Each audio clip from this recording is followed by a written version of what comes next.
Hey guys, Mr. Happy here, and welcome to Final Fantasy XIV: A Realm Reborn 101. This episode, long awaited, gonna do a Paladin highlight video. Now, a lot of people have been asking me, where's the Paladin video, where's the Paladin video, where's the Paladin video? The reason why I didn't do a Paladin video is because the audio quality on a few of my earlier videos was messed up, and I wanted to redo them, but I also needed to do the Paladin video. So, what I did was, I smushed them all into one, into my all jobs overview. However, even people have asked, regardless of that, just to give Paladin its own standalone video with my own opinions based on the abilities they have in Phase 3. So I'm going to do that since it's still Phase 3. This stuff is still subject to possibly change. Just going to use some screenshots to go over the abilities. So as you can see right here, my Paladin's not even 50. Like, ugh, I don't even know, man. But this is not my Paladin, though. Somebody took these screenshots for me. Thank you, Epical. So the first ability you get at level 30 when you unlock it is Sword Oath. This increases the potency of your auto attacks by 25. It cannot be used with Shield Oath, costs 266 MP, which I'm assuming is a percentage, sits on the global cooldown, casts instantly, and the effect ends upon reuse. So it essentially is an endless ability. You cast it once and it's up until you change it or end the effect. Since it adds potency to your auto attacks, it actually is pretty good for burst phases where maybe the Paladin isn't the person tanking, or maybe you just need the extra damage and you don't need the buffs that the Shield Oath is going to give you. We'll have to see how it plays out and if it even still has that effect when Phase 4 comes, because there are major battle revisions being done. So who knows, maybe by the time you guys see this video it won't even be relevant and I'll have a real video about it. Anyway, the next ability is Cover. Cover is a pretty common ability from Final Fantasy XI. Has a 2-minute recast, cast instantly, very short range of only 6 yalms, and it takes all physical damage intended for another party member for 6 seconds. For 6 seconds, for 12 seconds, don't know what the hell I'm saying. Can only be used when a member is closer than 6 yalms, which kind of makes sense considering the range is 6 yalms. Don't know why it would even say that.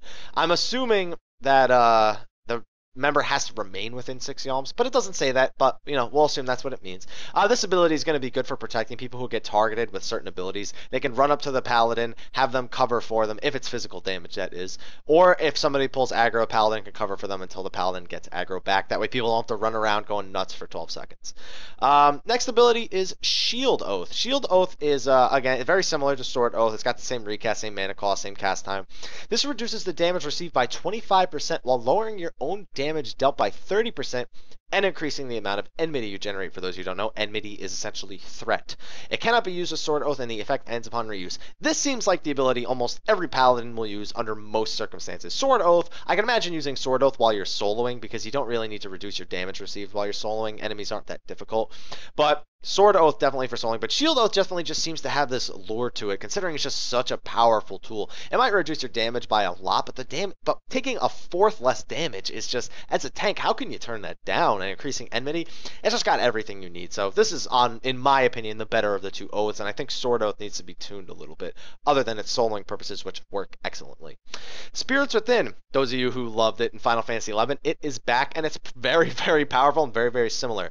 This is an instant ability with a recast of 30 seconds. It delivers an attack with a potency of 300, and the potency decreases as your HP decreases. Now, in Final Fantasy XI, it decreased based on the percentage of your HP. Not entirely true, but I mean, that's how we can assume it will be here. Since it's got a potency of 300, we can assume that its potency doesn't go up with your HP, but it does go down as your HP goes down based on a percentage. So you can probably assume that for every 10%, for every 1% of your HP missing, it'll lose 3 potency. That just seems like a safe way. I need to test it, but I think that's how it works. It also silences though for 1 second, so it can essentially be used as an interrupt. So it's a very strong ability, will generate a good amount of enmity if you're at max HP, and it's a silence. It's an interrupt essentially. So it's a really, really good ability. It's way stronger than most Paladin abilities are, I'll tell you that much. And then you finally have Hallowed Ground, which renders you impervious to most attacks. Sits on a very awkward 7-minute cooldown and it lasts 10 seconds. Now, people are probably wondering what it means by most attacks. It probably means that if an attack is meant to instantly KO your entire party, that you will not survive it using this attack. For example, if it's Hellfire, if you don't destroy the fetters, or Garuda's abilities if you don't hide behind the rocks.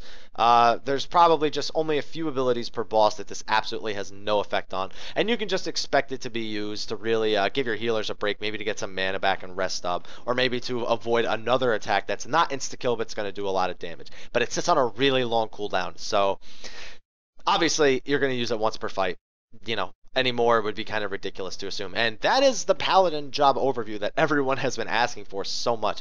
I think after having tested Warrior and after having seen Paladins perform, I feel like I see Paladin's viability now. Before, I used to say I felt Paladin was very underwhelming and that Warriors might outshine them. I kind of see the allure to them now, and I think they definitely have a very, very strong place in the game, not just as a big boss tank, but just as a tank as a whole. I find them very, very useful. If you found this video useful, please like, favorite, subscribe, and share, especially if you have a friend who wants to know what abilities the Paladin can expect to get. Remember, this can all still change in Phase 4, so we will see then.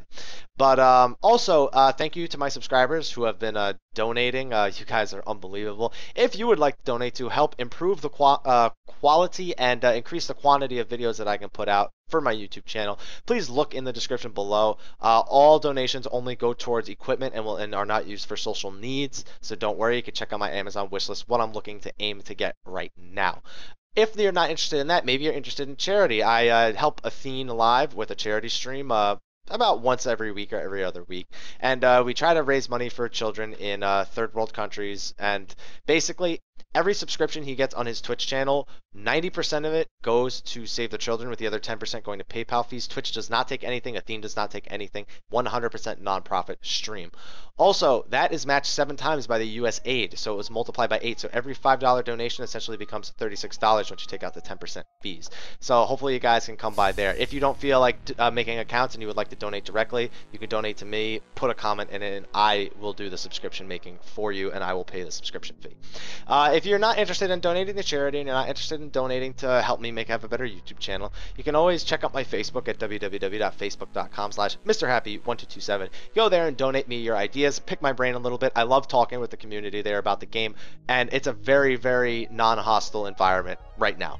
So you should come by and stop by and just, share the love. I don't know, something like that. I love my subscribers. So anyway, thank you guys for watching. Tune in next time. Take care.